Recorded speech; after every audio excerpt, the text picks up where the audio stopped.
So I have a new microphone. Do you have to be that noisy?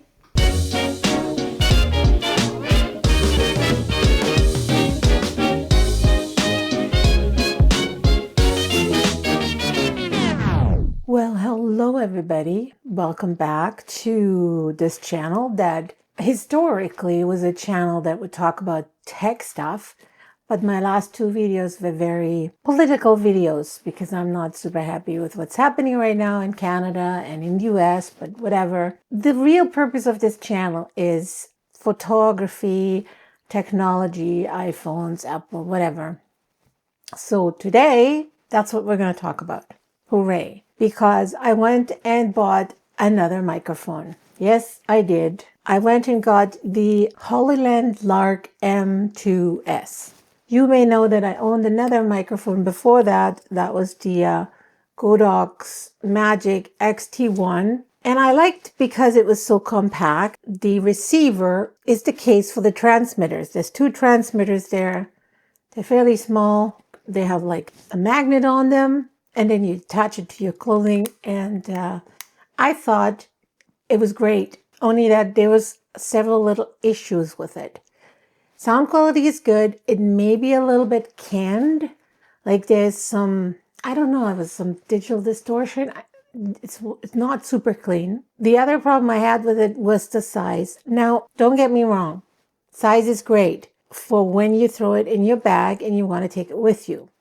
But as soon as you mount this behemoth on your camera, now your small camera suddenly got a lot bigger. And the microphones themselves are not very user-friendly to put on your clothing. They don't have a clip embedded in them. There's a magnetic clip that comes with it. But with the magnetic clip and the microphone itself, while it is not as big as, let's say, a Rode Wireless Go, like it's half the size of that, it's still fairly heavy. And it was weighing down on my clothing. And so the microphone would be moving with my movements. And it would be flapping on my shirt, and it would droop on my shirt, and it just so I kind of didn't like using it. And then I noticed this Hollyland Lark. It's right here. You see it?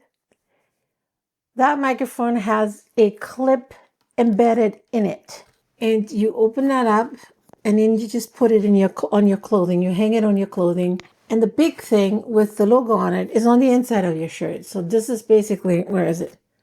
This is all you can see. And there's no magnets needed. Now, I have my nails done, and I'm telling you, these magnets on those Godox microphones, I can't get them off. And then they're flying everywhere. And then you have to reach inside your shirt to put the microphone while you're also... No. It started to be more cumbersome than I had expected it to be. When I saw the announcement of the Hollyland Lark, it piqued my interest because Hollyland Lark's M2 was already on my kind of wish list. Lately, I've seen it on TV a lot, actually. Like local news would put those microphones on people before they do their interviews. Which, again, I don't see how they're doing that with the magnet reaching into somebody's shirt, but whatever. The only thing I didn't like was that there was always this big Hollyland logo on the outside of the microphone. And again, another one of those microphones that has the magnet adhesion. And then at the same time that I saw the announcement of the Hollyland Lark M2S, I also saw that DJI has brought out a new microphone that is a lot smaller. It's about the same size as the Hollyland Lark M2, but instead of a button, it's kind of a little square, and it's literally as big as my thumb. And I thought that's also a nice microphone, and I know that DJI makes nice products, but we're looking at that same stupid way of attaching a microphone to your clothing. Instead of having it like an embedded clip, it has a magnet. And I thought, you know what, I'm going to give this Hollyland a try. It's more expensive than the Godox Magic XT1. It costs like $50 Canadian more. It was $195 for the package that I got. And then with the charging case, there's going to be more more battery. So as I'm using one, I'm charging the other, and then one gets empty and I add whatever. Or I can do stereo, or I can give one to my husband or one to my cat. I actually tried to film this yesterday and my cat got curious what I was doing. So I'm going to put that clip right here.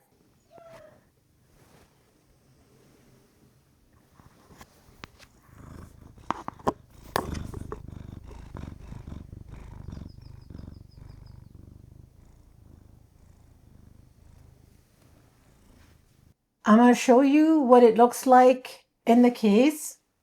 The case is actually really small, a little bit bigger than I wanted it to, but also not big enough to put the accessories in it that you need to run this. So I would have loved for it to have a place where you can hook up your cable and your wind muffs, but I fixed that problem by MacGyvering something so that when I throw this box into my bag, I'm not going to lose it because it's attached to the top of the box.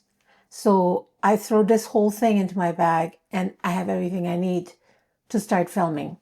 The receiver, the sender, the cable, the wind muff, and even the receiver for my phone if I want to make some video clips on the phone. By the way, I tried it on my computer yesterday, the Mac. It works great. It really good sound. So I'm going to use this for a while now. Let me know how you like the sound on this. Even if you don't like it, too bad. I'm going to keep it because I like how it works. I really do like what it looks like. Maybe I should put it more in the center. Let's see. If I move it to the center, where there's no hair. How does the sound now? How does the sound now? How does the sound now? How does the sound now? Enough with this. I'm going to keep this microphone and run some more tests and do some more videos. And hopefully I'm going to use it outside as well. It's going to be way, way, way easier to do all the things I want to do with it, which is nothing. Anyway, I also want to show you my setup. Let me take a picture because I have a new setup now. Everything is so much smaller. I don't need a tripod. I don't need any kind of a thing anymore. Let me take a picture of that. Basically, I MacGyvered a box that's open on the front. The box has a small ball head mounted on it where I can install the camera. And then it has a hole on the side where I feed the cables through. For example, the cable of the power. Then there's also the cable from the HDMI micro port that goes onto a ACSIMO wireless receiver that is communicating to my iPad. The iPad is also charging, and the camera also is charging from the HDMI receiver transmitter thing that makes that my iPad is now my monitor. So I don't need an extra monitor. I just use my iPad.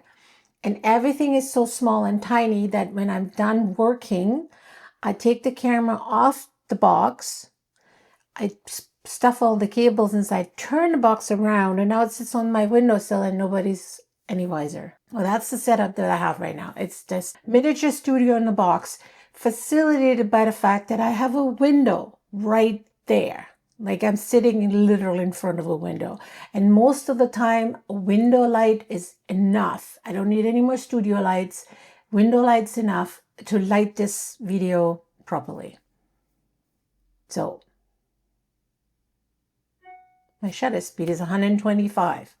The hell? I filmed this whole bloody video on the wrong shutter speed and the wrong ISO and whatever. I don't really care. So here we go.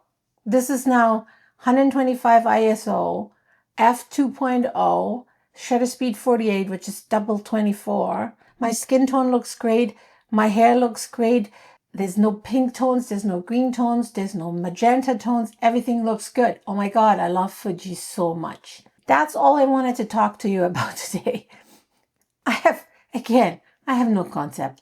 I have no draft, no script, no nothing. I'm just setting the camera up there, turning the microphone on and say, okay, now I'm going to talk. Shoot the breeze and talk about the things that I want to talk to you because that's what it's all about on this channel. I just want to talk to you guys. I want to tell you the things that happened in my life. And I'm just a buyer. I love buying technology. And so I'm going to share that with you. So Hollyland Lark MS2, tiny little microphone. Love, love, love the packaging. Love how easy it is to use. I mean, it's just great. And yeah, new setup. And I will talk about this new setup in another video because I need to explain to you more how I'm using my iPad to film with my Fuji X100V1. God, it's easy for you to say. With my Fuji X100V1. I'm Canadian now, but I still don't know how to properly pronounce shit. So anyway, thanks for watching. I hope you learned something today. And if not, I hope you were entertained. And I really hope to see you in my next video. Bye.